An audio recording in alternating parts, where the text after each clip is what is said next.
The land. You depreciate the land over how many years?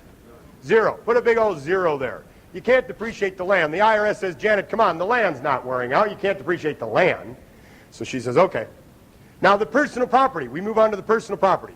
Personal property would be things like stove, refrigerator, washer, dryer, drapes, curtains, carpeting, mailbox, garbage cans. How many years? Well, personal property now is depreciated over 5 years. So put 5 right there. 5 years. Now the building, how many years? Well, the building, there's 2 possibilities, not 2 choices. 2 possibilities. It depends on what type of building it is. The IRS distinguishes between a residential and a non-residential building. Residential rental building would be anything that people live in for longer than 30 days at a time. A rental house, a duplex, apartment building. Those are all residential rental buildings. Residential rental building depreciated over 27 and a half years. 27 and a half years. Now, don't ask me where they got the 27 and a half. Nobody knows. Having the half on the end sure makes it sound scientific, you know, like it came from somewhere. These are the rules. What if it's a really old building? How many years? 27 and a half. What if it's a brand new building? 27 and a half. Brick. 27 and a half. Has nothing to do with what it's made out of or how old it is. That's for residential. For a non-residential rental building, a shopping center, office building, a warehouse, a restaurant, how many years? 39 years. 39. Now, I said I don't know where they got the 27 and a half. I don't. I do, however, know where they got the 39. They added 11 and a half. And that's about how scientific the whole goofy thing is. These are just the rules. Now, I want you to put a star by the land improvements. I cannot tell you how often I get this phone call from people who hear me on my tapes, and they'll say, Tom, I've been investing for years. I've never heard of land improvements. Well, I don't know why. Here's what land improvements are. Parking lot, driveway, sidewalk, all the pavement. A parking lot is a great example. Landscaping, all the landscaping. What else? Come on, there's lots. Fence, underground sprinkling system. All those things are land improvements. Parking lot is a prime example. If you own this hotel, there's a parking lot back there. That big old parking lot is a land improvement. Where do most people who have land improvements depreciate their land improvements? They put it in with a building. And they do it over 27 and a half or 39 years. Stop doing that. Land improvements are depreciable over 15 years. 15 years. And we get accelerated depreciation, meaning you get more early and less later on. Those of you who work with investors or who are one, you can really add to your credibility by going to your investor clients and saying, how do you depreciate your land improvements? And I'll bet you $1 their answer is what? They're not doing it. They're not depreciating. Go to your accountant and ask your accountant, how are land improvements depreciated? If your accountant doesn't know what you're talking about, what should you do? Get a new accountant. Yep, get a new accountant. Look at your own tax form and see how are you depreciating your land improvements. Be sure you're doing that properly.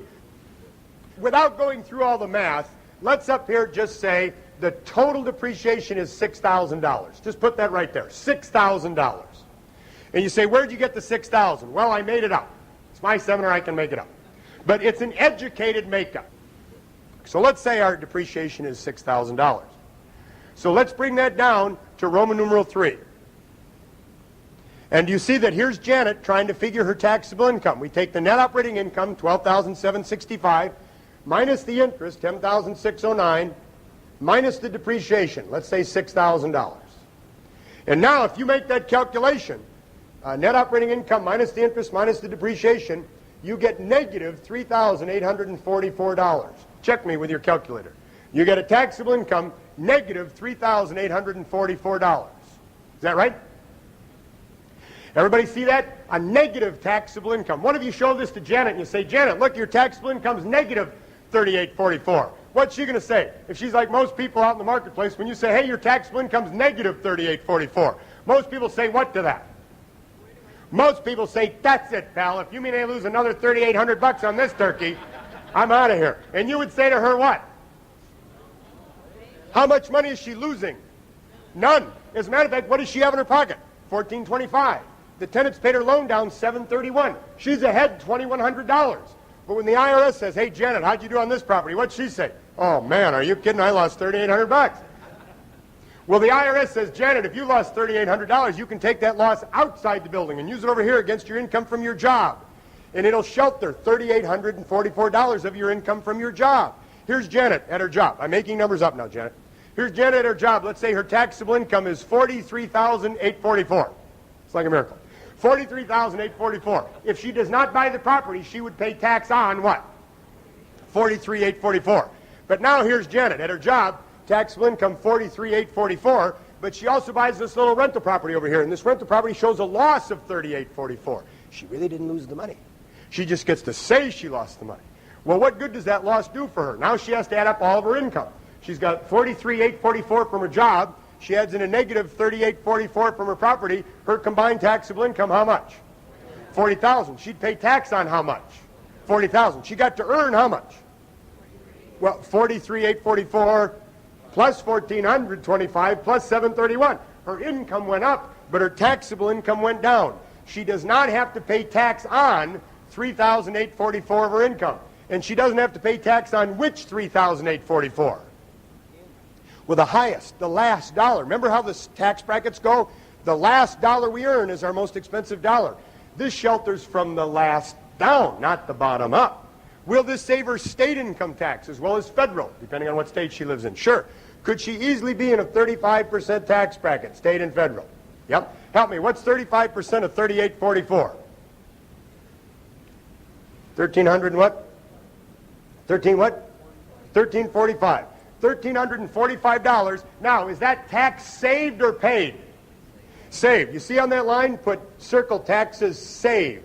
Whenever you're telling the IRS you're losing money, she's losing $38.44, circle taxes saved, and make your answer a positive number. She's actually saving $1,345.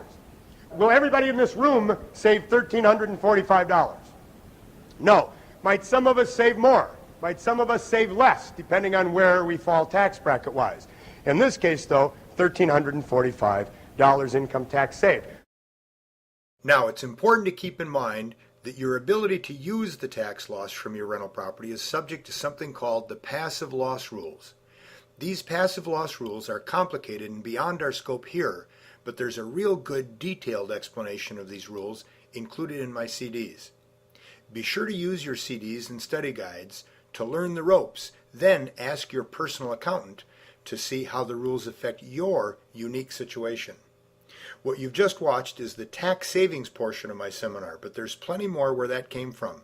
Be sure to go to howtoinvestinrealestate.org for more great information and maybe even a few laughs. If you're already on that website, keep reading and we'll move on to the next topic.